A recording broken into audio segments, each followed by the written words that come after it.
సిద్దిపేట జిల్లా గజ్వేల్ ప్రజ్ఞాపూర్ నియోజకవర్గ విశ్వకర్మ మనుమయ సంఘ ఆధ్వర్యంలో తెలంగాణ సిద్ధాంతకర్త ఆచార్య జయశంకర్ సార్ జయంతి వేడుకలను ఘనంగా నిర్వహించారు. గజ్వేల్లోని జాలిగామ బైపాస్ రోడ్లో జయశంకర్ చిత్రపటానికి పూలమాలలు వేసి నివాళులర్పించారు. ఈ సందర్భంగా నాయకులు మాట్లాడుతూ తెలంగాణ రాష్ట్ర సాధనలో జయశంకర్ చేసిన సేవలు చిరస్మరణీయమని కొనియాడారు. ఈ కార్యక్రమంలో సంఘం ప్రతినిధులు, సభ్యులు పెద్ద సంఖ్యలో పాల్గొన్నారు.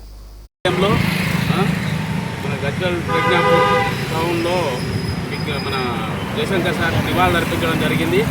అలాగే మా ప్రొఫెసర్ జయశంకర్ సార్ మన తెలంగాణకే జాతిపితగా భావించి జాతిపితగా గుర్తించాలని మా డిమాండ్ కూడా ప్రభుత్వానికి.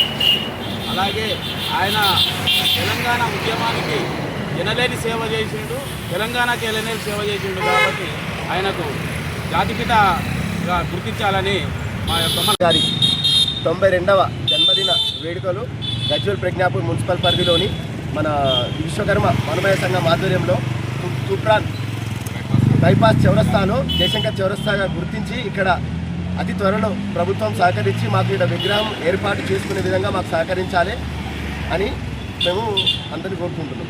సార్ జయశంకర్ సార్ తెలంగాణ సిద్ధాంతకర్త. ఆయన తెలంగాణ జాతికి ఎనలేని సేవలు చేశారు. వాళ్ళు చూపించిన సూచనలతోనే ఇవాళ తెలంగాణ సాధించుకోవడం జరిగింది. దానికి సబ్బండ వర్ణాలు, సబ్బండ కుణాలు, ఏ విధంగా నీళ్లు, నిధులు, నియామకాలు అనే విధంగా అన్ని మన ప్రొఫెసర్ జయశంకర్ సార్ గారి ఆలోచన విధానం వల్లనే ఇవాళ తెలంగాణ సాధించుకోగలిగినాం.